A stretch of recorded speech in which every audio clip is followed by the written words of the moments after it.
단옥 전래동화 코너 첫 시간이에요. 네네네. 어떤 기획 의도가 숨어져 있는지 그렇게 하고 싶어 하셨잖아요. 아, 맞아요. 얘기 좀 처음부터 해주세요. 하고 싶었는데 네. 이제 제가 이제 4살짜리 애를 키우고 있잖아요. 네. 애를 키우다 보니까 동화책을 읽게 됩니다. 맞아요. 근데 이 동화책을 이제 어렸을 때 읽을 때는 제가 읽을 때는 뭔 뜻인지도 모르고 막 읽다가 애한테 읽어주다 보니까 그 안에 굉장히 범죄적 요소들이 많이 들어있어요. 맞죠. 이게 마치 정당화 될 것 같은 그런 요소처럼 막 보여지게끔 되어 있는 것들이 많아요. 재밌게 맞아요. 이제 그런 구성이 돼 있으니까. 독소를 네. 애들한테 문제가 있다라는 걸 알려주지 않고 동화책만 열심히 읽어주다 보면 아이의 어떤 무의식 속에 이런 것들이 허용되지 않을까? 이런 걸 해도 되지 않겠어? 그렇게 해서 초등학교를 맞이했는데 만약에 초등학교 10살 정도 됐을 때 문제가 된다. 그럼 얘가 소년 보호책으로 맡게 될 거 아니에요.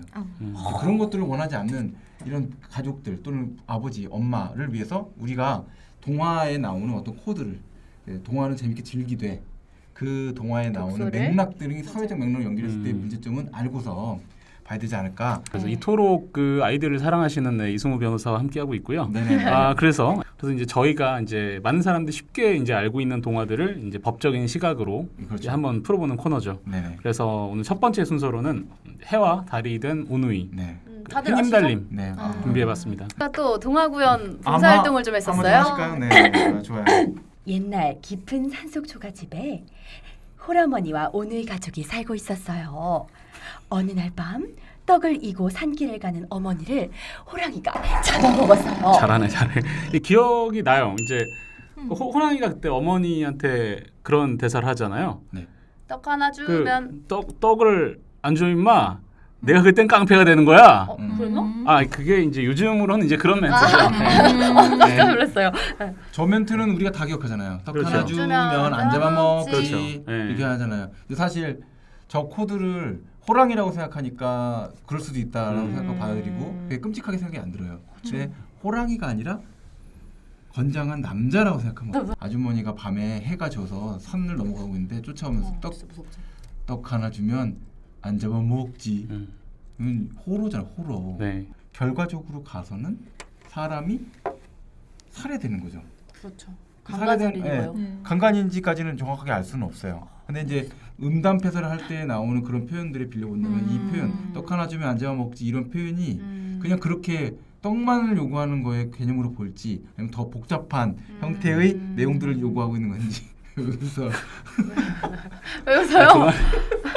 저기 그만데. 빨리 다음 거 읽어봐. 제가 읽을까요? 네. 호랑이는 오누이도 잡아먹기 위해 오누이의 집으로 찾아갔어요.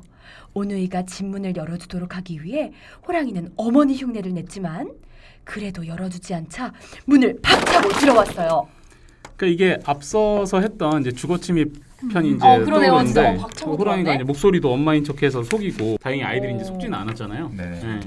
그러니까 아이들한테 읽어줄 때는 되게 재밌는 구절이 많아서 제 아들도 지금 요새 호랑이 탈을 쓰고 떡 하나 주면 안 잡아먹지 하면서 쫓아다니면서 엄마 아빠가 어느 그러니까 에 한창 이렇거든요. 네. 내가 호랑이 할게 이러고서 막 하면서 떡 하나 주면 안 잡아먹지 하면서 하고 있어요. 떡을 해서 달라주면 안 잡아먹지라고는 표현이 재미로 끝날 수 있는 그런 표현들은 아니란 말이에요. 그렇죠, 그렇죠. 거기다가 이제 지금 상태에서 내용상으로 본다면 이야기는 더 진전이 되는 거예요.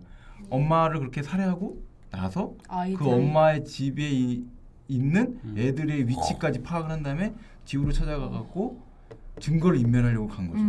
사실 이 내용상으로 그게 보면. 이제 호랑이가 아이들 집을 찾아간 이유가 되겠네요. 그렇죠. 네. 이거는 그 제목이 뭐죠? 미성년자 뭐 이제 간음인가요? 뭐라고 해야 될까요? 간음의 의사가 있었는지는 잘 모르겠지만 아까 제가 말씀하신 너무 극단적으로 것처럼 잡아가죠. 아니 근데 사실 아까도 잡아먹는다는 표현이 사람이었으면은 좀 그런 맥락으로 읽히니까 근데 어릴 때는 진짜 이렇게까지 생각은 못했는데 아이를 워낙 네. 사랑하시기 때문에. 네. 네. 근데 이게 읽어주기가 좋거든요. 좀 짧고. 그러니까, 짧고 네. 극단적이고 건선징악으로 서스펜스가 끝나고 있고, 약간 네, 이러고 탁 그렇기 끝나니까. 때문에, 네. 근데 그 내용 보면 이제 거기 주인공은 사실 호랑이잖아요. 그렇죠. 스토리상에 이제 마지막에 이제 햇님과 달리 돼서 애가 나중에 하느님이 주인공은 도와줘서 진짜 살아남았지만 사실 이 내용 관련해 갖고서 호랑이는 사실 하느님의 어떤 방해가 없었다면 목적을 다 달성했을 수밖에 없는 그런 상태에 있잖아요. 중에서 동화를 우리가 읽을 때 호랑이 동물로서 우리가 치환시키는 것들이 되게 많아요. 그 내용들을 읽어줄 때 조심할 필요가 있는 거죠. 이미 인간의 내용이에요. 왜냐면 뒤에 나오는 내용들 같은 걸 보면 뭐 참기름을 손에 바르고 발에 바르고 맞아. 도끼를 찍어갖고 나무를 두 발로 올라간다. 걸어 다니잖아요. 그리고. 두 발로 걸어 다니고 맞아요. 또 해당 문을 열고 문고리를 열고 뭐 이런 내용을 하면 어떻게 사실은 호랑이라고 표현을 쓰고 있지만 사실은 사람이었고 이 내용은 제가 생각할 때는 처음에 스토리는 아마 이런 게 아니었을까 싶어요. 어떤 엄마가 애들하고 산속에 혼자 살아. 애들 먹여 살릴 방법이 없으니까 잔치집이 있으면 가갖고 잔치집에 가서 일해주고 돈을 안 주니까 떡이라도 받아갖고 와서 애들 먹이고 살았단 말이야. 근데 그걸 다 알아 사람들이. 어떤 남자가 쫓아간 거야. 아 저거 혼자 사는 여잔데 애들 키우고 있으니까 만만하구나 쫓아간 거야. 쫓아가서 희롱한 거죠. 고개 하나 넘을 때마다 하나씩. 그 엄마가 어디 사는지도 알기 때문에 애들까지 없애러 갔다.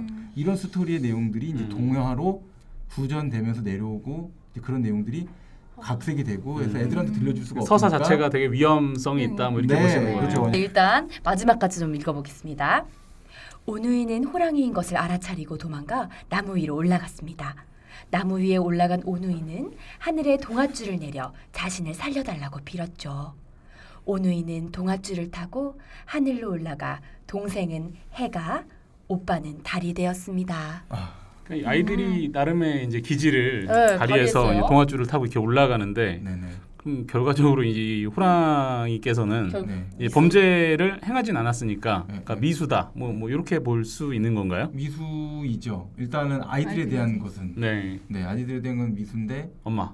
그렇죠. 엄마에 대한 건 이미 범죄가 완성됐고 원래는 동생이 그러니까 오빠가 해고 동생이 달님이 되는 걸로 됐는데 네. 달님이 된 동생이 밤이 너무 무서워서 자기는 밤에 달이 되고 싶지 않으니까 네. 그러니까 오빠가 그 얘기를 듣고 오빠가 착하잖아. 바꿔줬다 이렇게 저는 동화 내용 중에 본 내용이 있거든요. 네. 그러니까 그만큼 이 여자아이한테는 이미 무서워. 달이나 이런 신적인 존재가 되면서도 이 심리적인 트라우마가 남을 정도로 심각하고 끔찍한 사건이 터졌던 거예요.